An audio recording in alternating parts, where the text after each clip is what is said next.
Okay, the recording and the transcription have started. You'll be able to access them via this meeting, and I'll also post the recording on YouTube. Okay, so what we want to talk about today is the first assessment.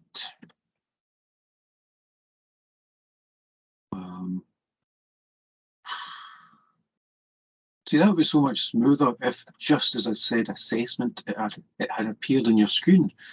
But I've just realised that me going off to chase Vikrant and Lilia stopped my screen being shared, which meant that when I was showing you where the file was and working my way through it, none of you actually saw it. So it's been a good one.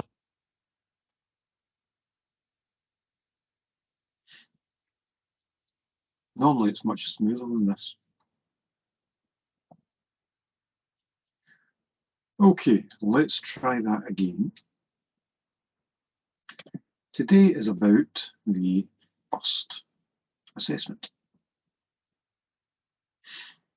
And you'll be pleased to know I've stopped it making any noises at all.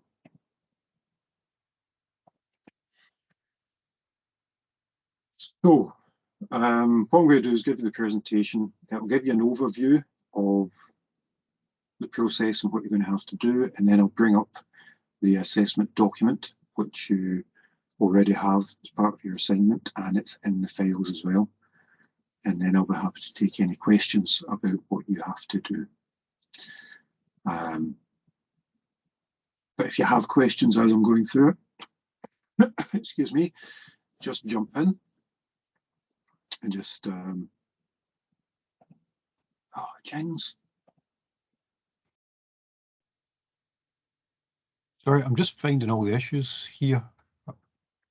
I realised that it had decided to choose a different microphone, so I'm amazed you could hear me at all, because it's a microphone that's sitting behind my monitor.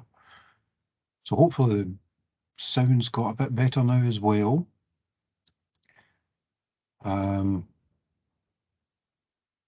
Okay, yeah, so I'll take questions afterwards, but don't be afraid to just jump in as we're going through it.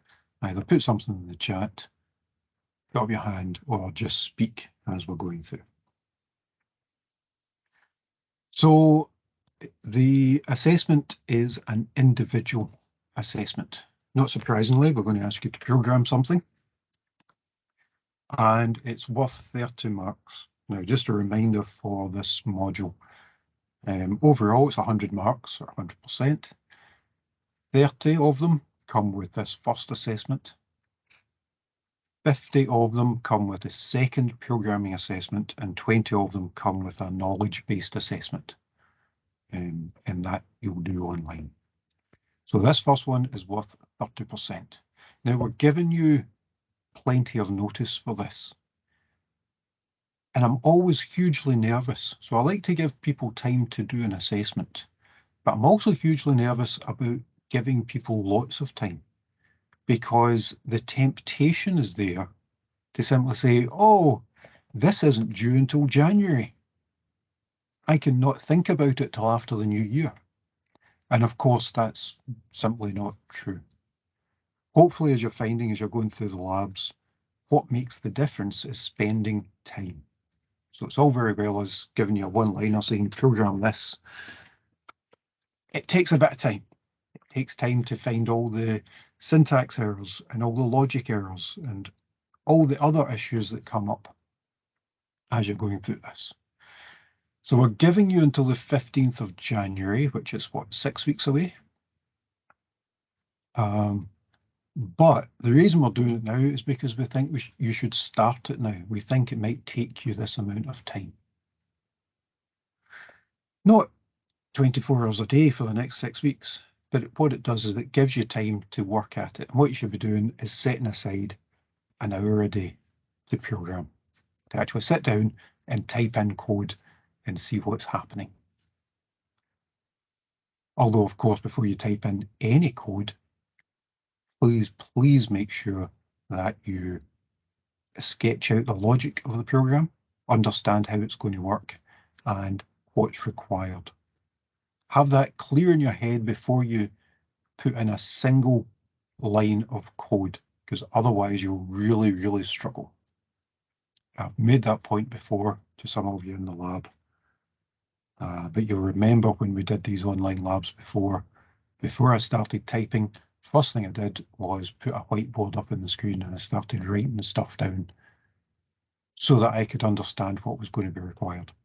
Please grab yourself a bit of paper and start sketching out what's going to be required for this assessment. What you need to do, the order you need to do it in, all the different options that are required, everything. And please do that before you start. And what you're going to start is the front end of a new system. So what we've done here is something that's quite common. So when you create a large system, you're unlikely to be working on it on your own. Instead, the system will be divided up into functional units, bits that do stuff. So you look at the whole system and you think, well, here's a chunk and you can do that, and here's a chunk you can do that, and here's a chunk that you can do that. So what we've done is given you a chunk, and the chunk that we've given you is the front end. So it's the front menu system for access to, well, we'll tell you about that in assessment too. But it's the front end, either to sign in or to register customers. And hopefully, if you've gone through all the labs, the first thing that will occur to you is, oh, so there's a choice, which means you need a menu. So you're going to create a menu, allow existing customers to log in with their name and password, or allowing new customers to register as a customer.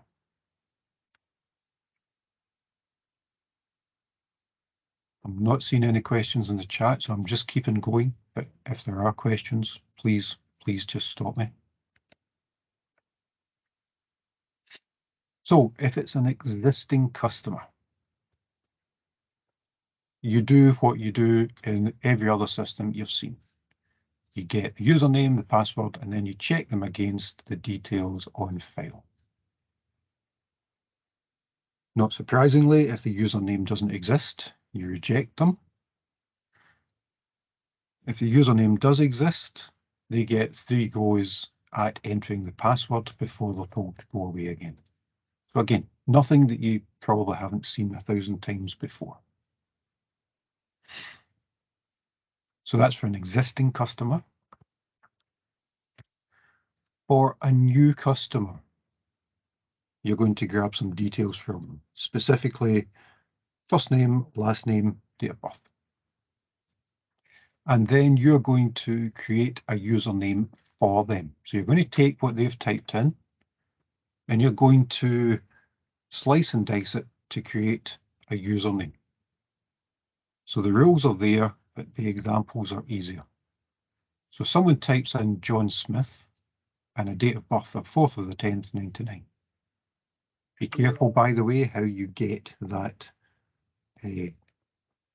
date of birth. You might want to think about the best way of getting it, what format it's going to be, how people might be typing it in, whether they'll use UK or US style, all that kind of stuff.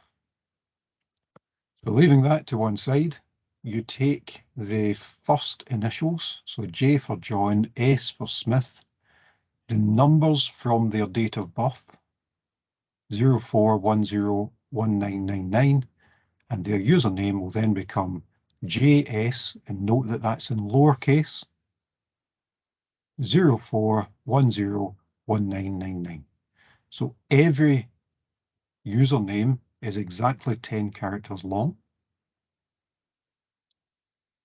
So here it's the 4th, so make sure it's 04. Every username starts with their first and last names, but in lowercase. So you're going to have to do some conversions to get you from the stuff that they enter to their assigned username. And that's what that bit there means. first letter of the first name, first letter of the surname, plus all 8 digits of their date of birth. So you're going to create their username for them, but you're going to ask them to create their own password. And there are rules for passwords, and the rules are shown on the screen just now. So you have to implement code that makes sure that the password that they enter conforms to those rules. And again, you've seen similar rules on 1,000 other systems. So as I say, it's only one part of the system. It's the login menu system. Clearly, there's other stuff behind that once you actually get in. But that's the only bit that you're required to create. So once they're logged in, you just have to say, welcome to the system, and that's you done. You don't have to add in anything else. Everyone okay so far? So firstly, you need to ask whether it is a new user or you have an already existing account. Yeah. Users should be presented with a menu giving them the following main choices: existing customer or new customer. Yeah, got it. Yeah. Any other questions just now?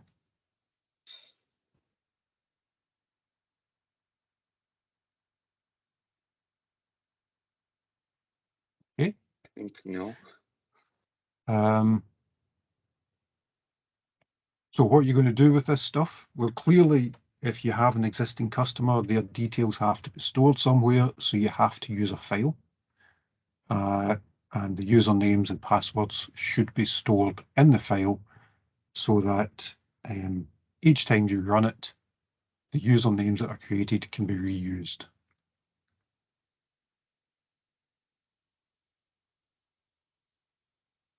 So if John Smith creates their username, the next time you run the program, John Smith should be able to log in using the username that you've created and the password that they have set up.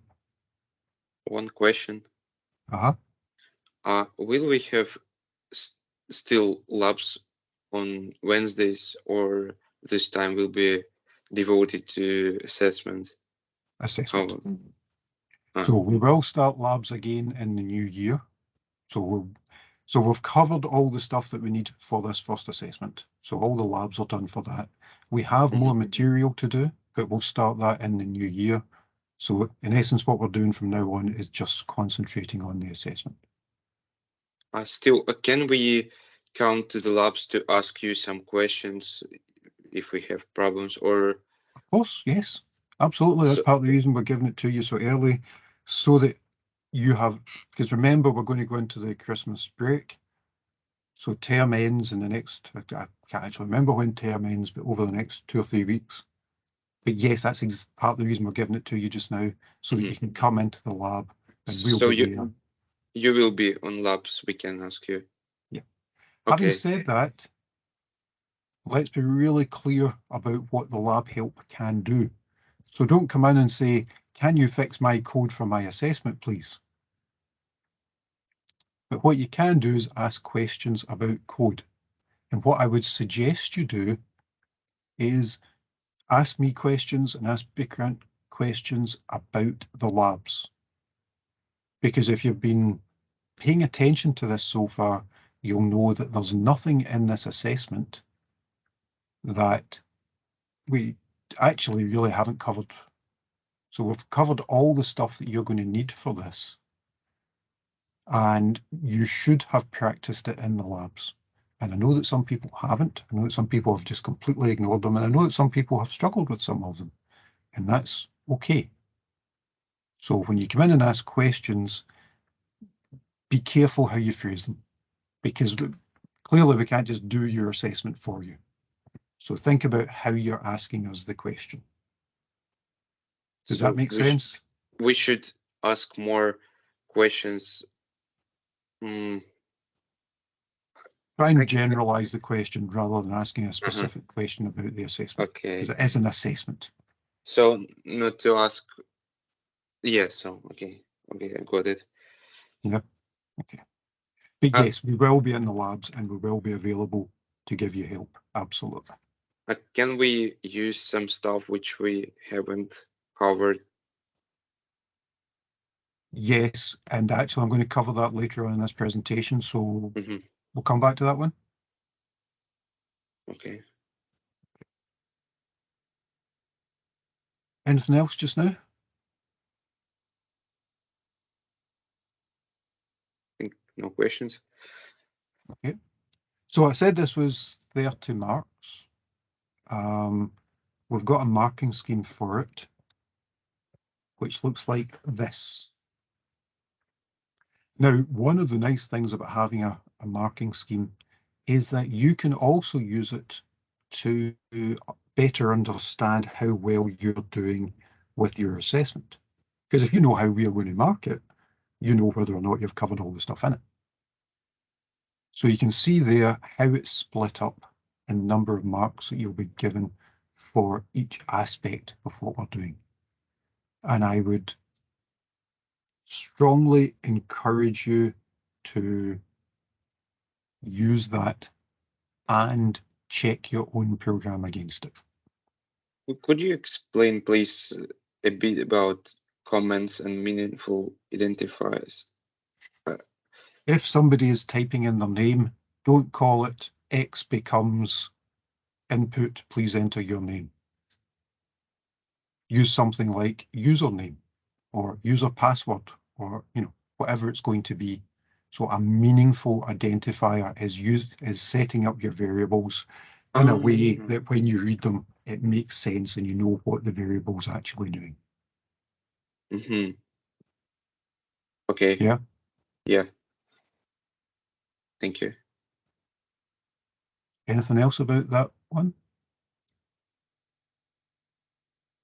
I should be also should the information which is displayed on your user screen also be like meaningful and Absolutely. So I don't yeah. just want to see enter. Okay, it's a user interface. So we're giving you the technical aspect of the user interface that you have to comply with, but you should use your own experience and what you would expect when you're using one of these systems to ensure that it works well for the user as well. So as I say, don't just say enter. It would say, please enter your username or please enter your first name. I also love using humor in this case. Anything that makes it easier for the user, I'm all for. So yes, that should be a given by now. This isn't just a programming exercise now. This is a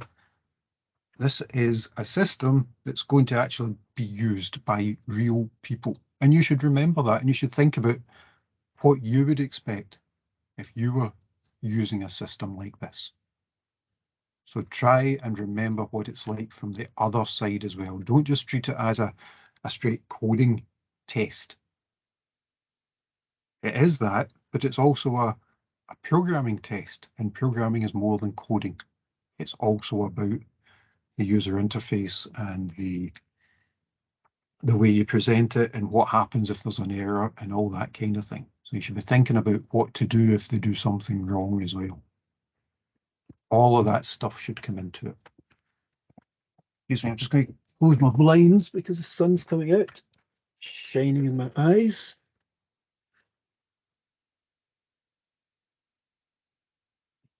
Any other questions just now? Okay, so the biggest piece of advice, and we've mentioned it before, is don't just start typing. Go through the assessment, understand what it is you're required to do, and start thinking about it in your own words, what it means to you, And also think about it in terms of the logic. What happens if they don't get the birth date in the right format? What happens if they type 2 words instead of 1? So if you ask them to enter their name and they type John Smith instead of just John, or do you want them to enter John Smith and you're going to split it up yourself? In which case, what happens if they type John Michael Smith? So start thinking about the logic of the program as an overall thing. What you need to do at each step, what could go wrong, and what the parameters are, what you're taking in, what they have to do, what the restrictions are. Do all that and have it clear in your head before you go near any code. I cannot stress that enough. I would not go near my coding system until I have this all down on paper. And I don't just mean that's what I would do when I'm telling you. I don't just mean that's best practice. I mean, I've done this. You know, before I was a lecturer, I had a real job. I would never just start typing in the code. I would have to understand it. And any time I broke that rule and started typing in the code is where it started going wrong. Okay, there's a reason we plead with you to do this. It makes it so much easier. Understand the logic, understand what it is you're trying to do, and understand the restrictions that you have before you get anywhere near coding it. It will make it infinitely easier. Michaela was asking about other code, and of course you're not just restricted to stuff that we have shown you. In fact, we're delighted if you can go and move ahead and bring in other things. That said, you may be asked to sit down with one of us and actually explain the code. So if you go on to Google or you go into Quora and say, give me code for this, and then you copy and paste it and it kind of works and you go, aye, that'll do me. We reserve the right to sit you down in the lab and say, what does that line do?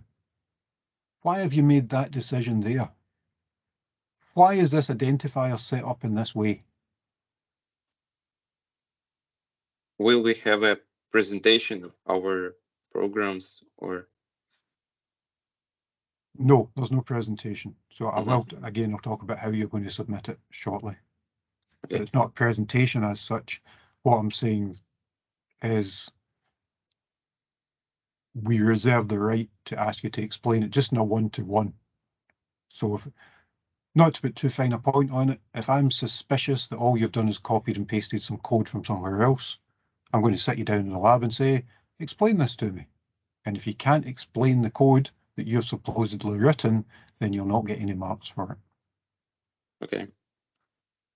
But if you have grabbed stuff from elsewhere and thought, oh, this is useful, gone through it, worked out how you can implement in your code, then that's absolutely fine. And in fact, that's standard operating practice. Most people don't reinvent the wheel.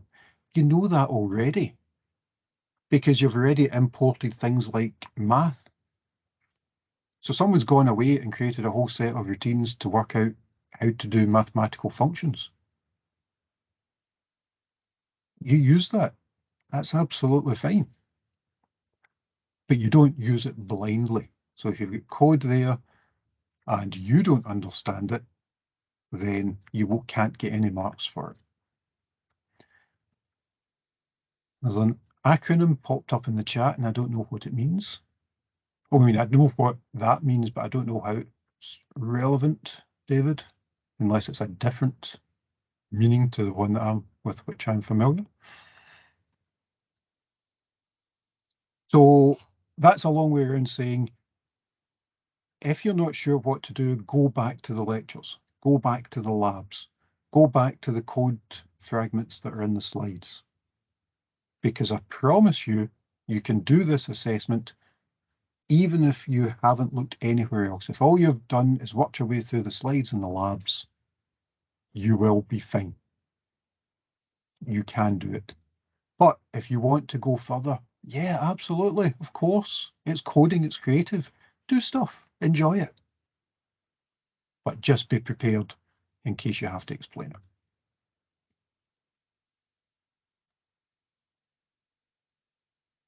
Okay, so that's the presentation. Anybody get anything else just now before we look in detail at the document? David, were you coming in there? I was just going to mention the document. It says that one of the menu options should be a testing option, but the slide didn't say it about that. Yeah, so the document is more detailed, and that's why I'm going to look at the document as well. And we'll go through that just to, in case there are any issues there. Right. Anything else on the presentation just now?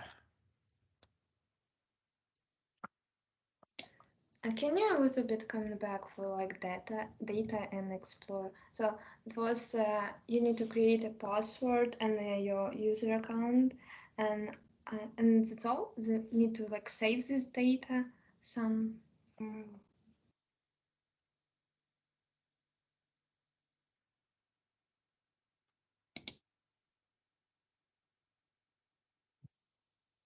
Sorry, I'm just trying to find the right slide.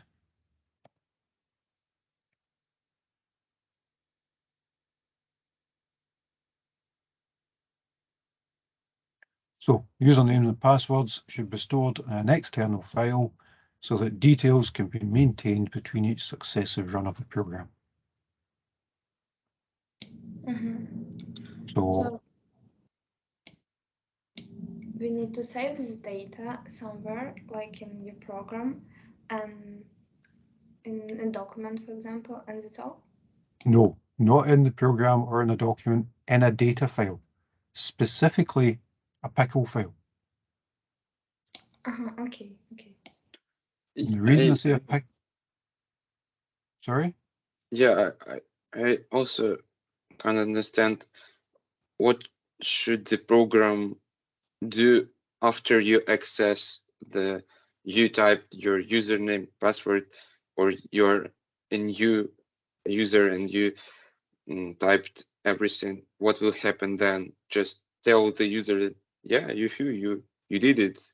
You accessed the program, or what? When a customer successfully logs in, they should see a confirmation message, and that's all you need to do. So there's no actual logic behind it, it's just the login. So the purpose of the program just to log in Create or to store new users or allow existing users to log in. That's it. Okay, got it. Going back to the file, the reason I said a pickle file is we've looked at two types of data storage. We've looked at text files and pickle files. If you store usernames and passwords in a text file, it's not exactly secure. A pickle file, on the other hand, is harder to understand. So you don't need to encrypt it, Jonas, as such, but put it into a pickle file and that will be enough encryption just now for our purposes. It wouldn't be enough for commercial purposes, but for ours.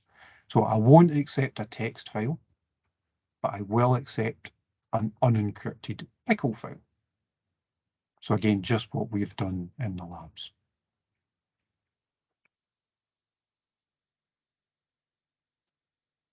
Any other questions just now?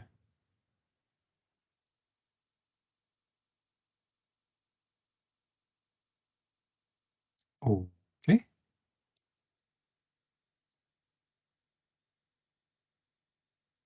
In that case, let's have a look at the document. So as I say, it's in the general channel files, class materials there.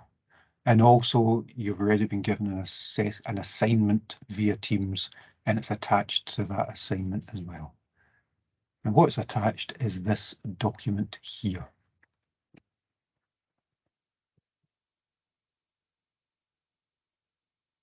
So Some of it we already know, 30 marks, front end, existing customer, new customer. But here we're actually saying we want a testing option. So this clearly wouldn't go into the production system, but it's something that's not uncommon when you're setting up a new system. Clearly you want to figure out whether what you've done has worked. So what you also have to program is a testing option as one of your menu options, which simply puts out all the usernames and passwords.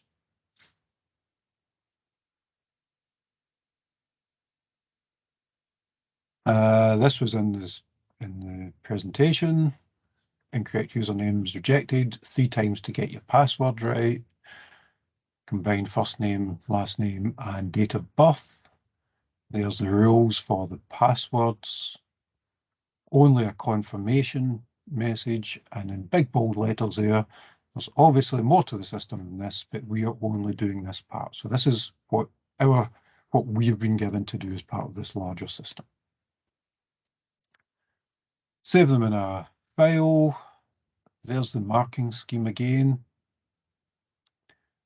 Deadline, 15th of January, and there are some rules for uploading them. So you have to create a project, and if you haven't fiddled about with that yet, you should do. Create a project. Use your banner number to start it. So your banner number underscore project underscore assess1. And then your actual Python file should be called banner ID underscore program underscore assess1.py. Okay. A project, it means a folder, or?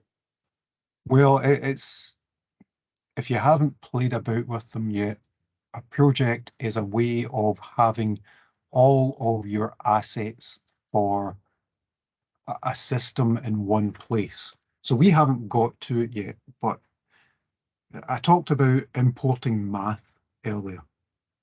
Quite often what we'll do is we'll set up our own systems. So for example, we might set up this menu system and we call it access.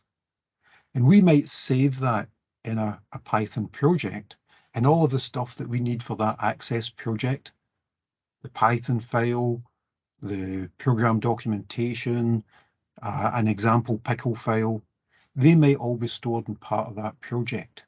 So when we go back to it, we've got all of it. It doesn't make much sense for this one because we probably only have one Python file and one pickle file. But as our programs get bigger and we have more than one Python file and more than one asset, we use projects to keep them all together. So it's like a folder, but slightly different. But you can think of it like a folder. And the reason I'm saying it's slightly different is because part 3 there says, actually put the project into a folder called this. So when you go on to VS Code or oh man, remind me. PyCharm. Thank you. If you go into VS Code or PyCharm, there'll be a set of options.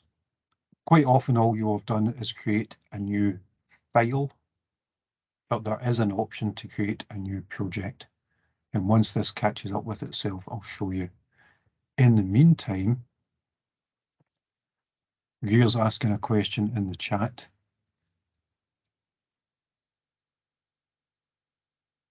And it's basically saying when they're creating a password, do you have to say if they haven't followed the rules, and remember there's a whole bunch of rules for the password. You're saying, do you have to say, you know, you've missed out a number, please ensure that your password has a number, or do you just say password isn't acceptable? So I'm going to ask you guys, do you think that they should say what's wrong with the password? So there's a poll coming up on your screen. Yes. Do you think the program should say what's wrong with the password?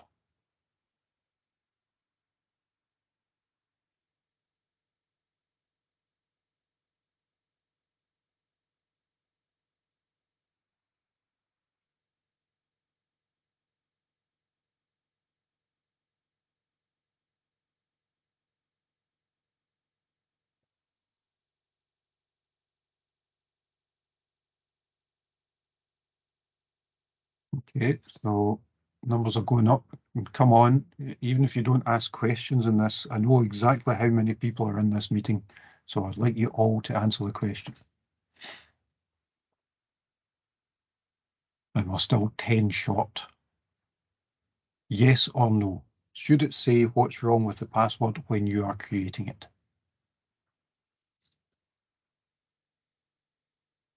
I'm still waiting for 10 of you to respond, and I'm going to know who it is, and I'm going to wonder why you were in this meeting and not actually interacting. Maybe I'll think that you just turned on your computer and went away.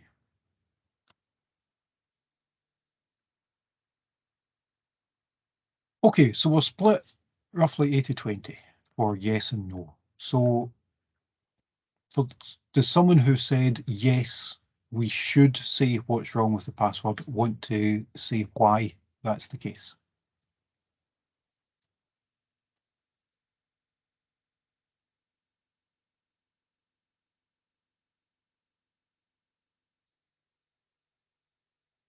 No, nobody wants to defend a yes?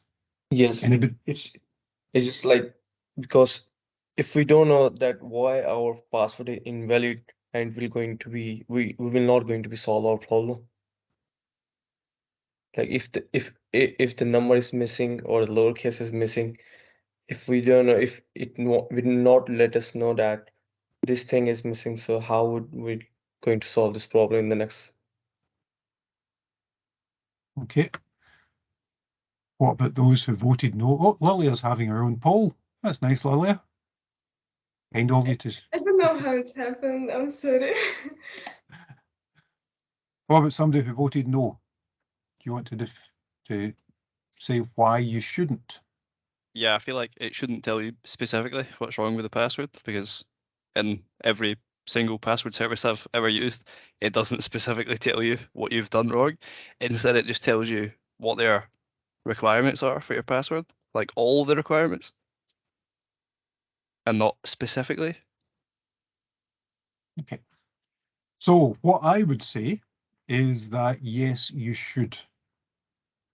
Now, remember specifically what the question was saying, when the user creates a password.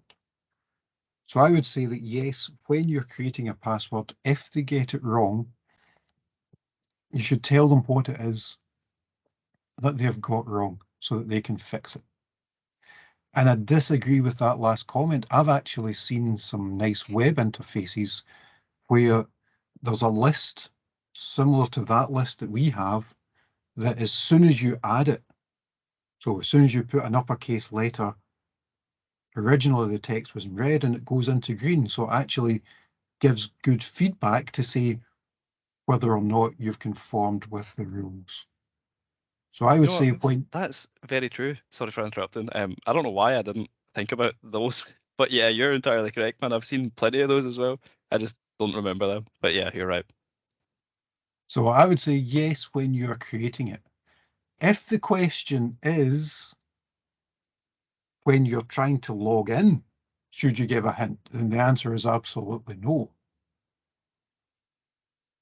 So if you're trying to log in, you don't give any hints as to why they've got the password wrong, because of course that gives hints to people who are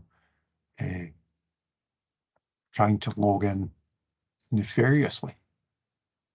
So yes, I would say that when you're trying to create something, anywhere where you've got a user interface you want to help them as much as you can, and that includes saying why their password's wrong.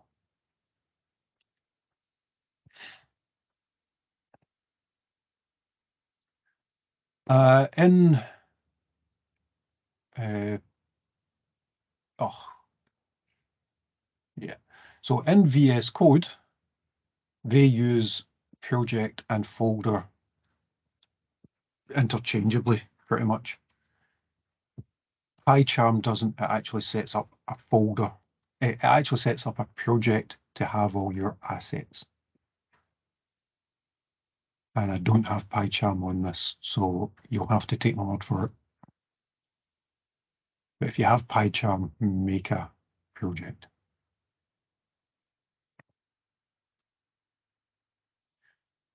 So create them, use your banner number, and use these names in your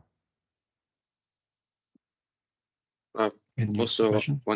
one question: Mhm. our program should store a username and password, or it should also store the full name and date of birth? No, neither. The program shouldn't store that. Your pickle file should store that. Pickle file. I mean, yeah, pickle file. Yeah, your pickle file must store it because we've said over and over that usernames and passwords should be in an external file so that details can be maintained between each successive run. There's no point in having a username and password that gets lost whenever you turn off the program. Yeah, but do we need to store also full name and date of birth separately? That's another good question, actually. So I am going to ask people in the class, do you think that as well as storing the username and password, you should store the name and date of birth as they were entered? So rather than just having JS, should you also store John Smith? There's a poll coming up. Do you think you should store the full details? Yes or no?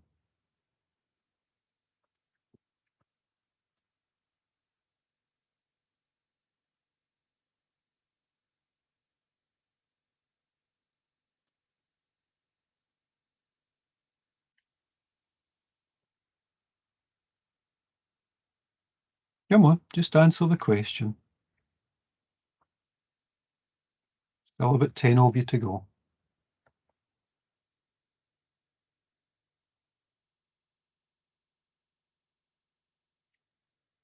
Oddly, we've got another 80-20 split.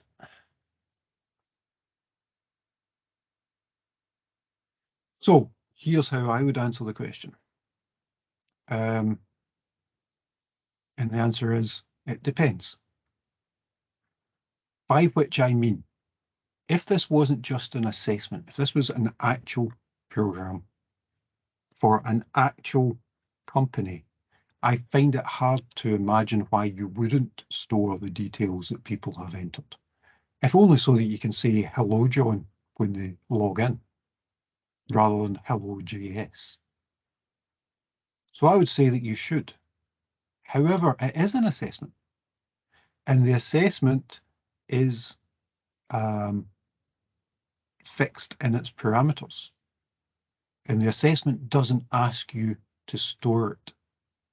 So the answer I would give is good practice says, well, yes, why wouldn't you do that? Wouldn't that be part of what you would do? In terms of getting marks, you've not been asked to do it, so you don't have to. So if you find it, I have just thought about it, and well, when we are logging in, you type in your name and third name, or you username. You type your username. Yeah. Well then it depends really. Yeah. It's the username, not the full name. Daria's saying that saving the full name might help the user get their name and password back if they forget it. And I would absolutely agree, which is why I'm saying there's a difference between what you would do in real life and what we are doing here.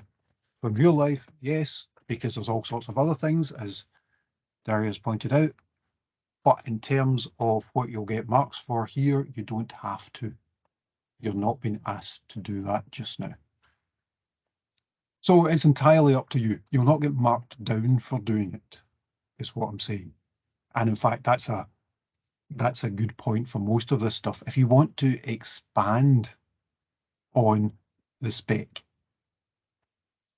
have at it. Enjoy. Just make sure that you've covered the stuff that you need to cover as well.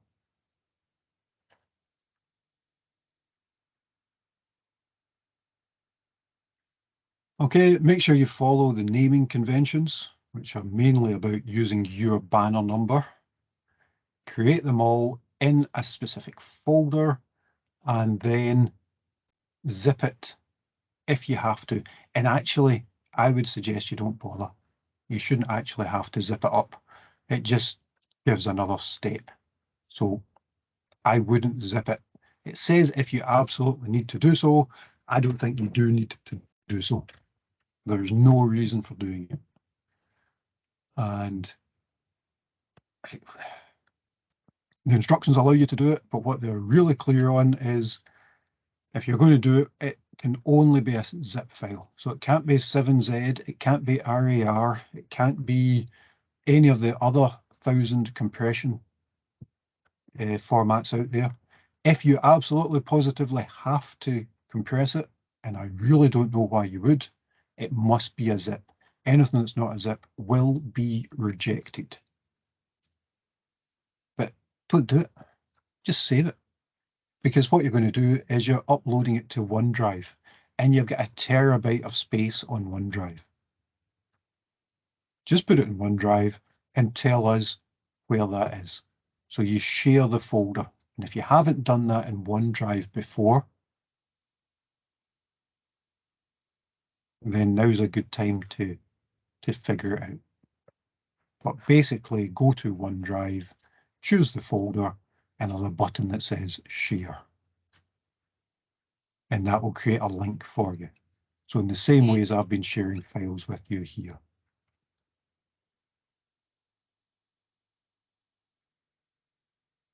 Now, what Jerry is silent on is how you share that. So there are some extra things for us here in Paisley.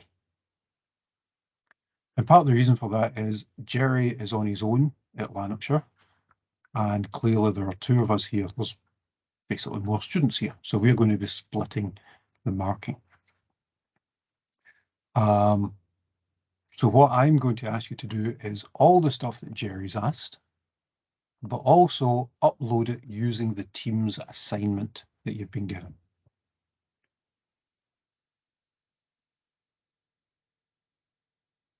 And what I would suggest you do is upload the files. So if you have them in a folder, upload that folder just straight to Teams.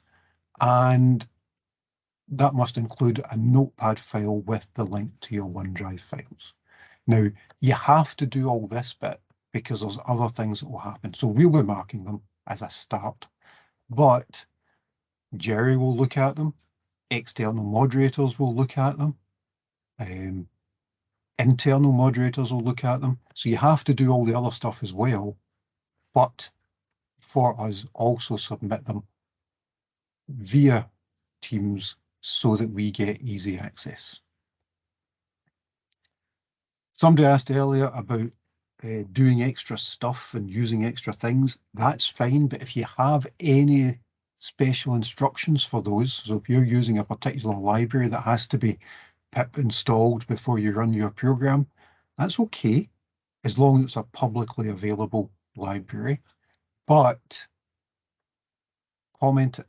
Tell us at the start of the program, before you run this, you must install X. Okay. And finally, here's how we will actually test it. So whether it's on OneDrive or Teams or Dropbox or anywhere else, and you're not using those, I'm just making the point that all we are going to do is download what you have submitted, and it's going to go into a unique folder, most likely something like /downloads/banner ID. We're then going to navigate to that location and run your program. So make sure that any links that you put in your program to things like files don't say things like C:\users\student name /B001285 /ITP /assessments/1/try16 /data.pickle. Because clearly we don't have access to that. Make sure your program can run anywhere. So what I suggest you do before you submit it is take a copy of the folder, put it somewhere else, and try and run it from there. So whatever you're submitting, re-download it and put it in a different place and try running it again, just to make sure that it works. And in fact, if you have a friend in the class, you might want to pair up and try it with each other, just to make sure that it works. Because if we download it and we try and run it and it doesn't run, we can't start fixing your program, and we won't start fixing your program. So if it doesn't run under these conditions, we won't fix it for you. Make sure it will run anywhere.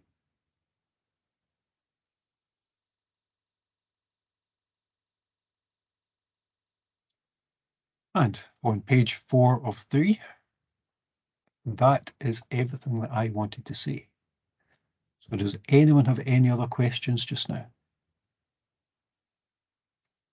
So you said that you won't attempt to fix it if you can't open it. Will you let us know that you can't open it so we can try and send it again? No. Your submission is your submission. So that would be like you submitting a report and me going, oh, by the way, it was meant to be about eggs and you've sent me a report about chickens. No, no, your submission is your submission.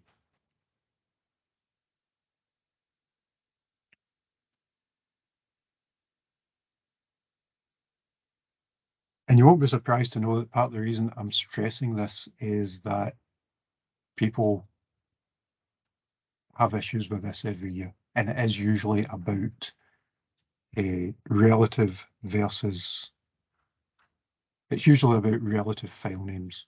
So make sure that it's relative, that it says something like /my_data, which means look at the pickle file in this current folder. But experiment with that as well. So it'll say something like /my_data.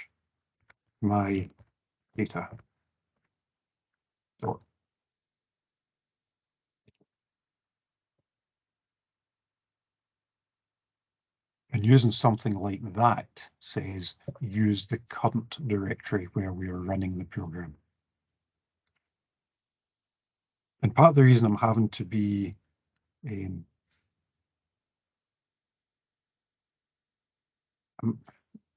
having to be really clear on this, partly because we can't just create the directory path that you use. We can't do that for all of you, but also because it's just not how you would work it in real life. Part of what you're having to do is create a program that will run under these types of conditions. Any other questions just now?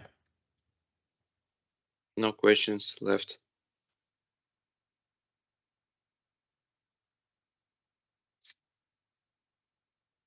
Oh, for goodness sake. My down arrow's decided to start working all the time again.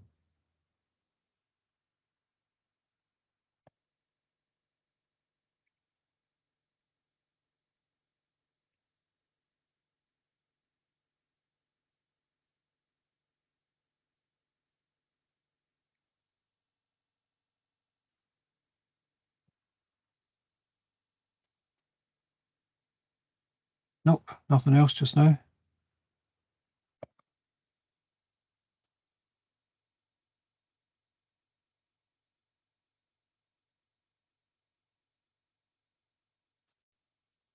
Okay, well, if there's nothing else, what I will do is stop the recording. And you'll say that will be available. It's attached to this meeting, and I'll also put it on the YouTube channel.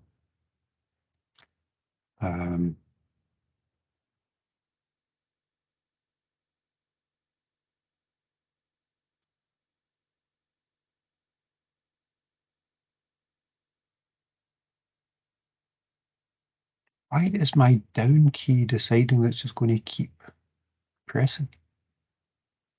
Why is it suddenly gone back to doing that?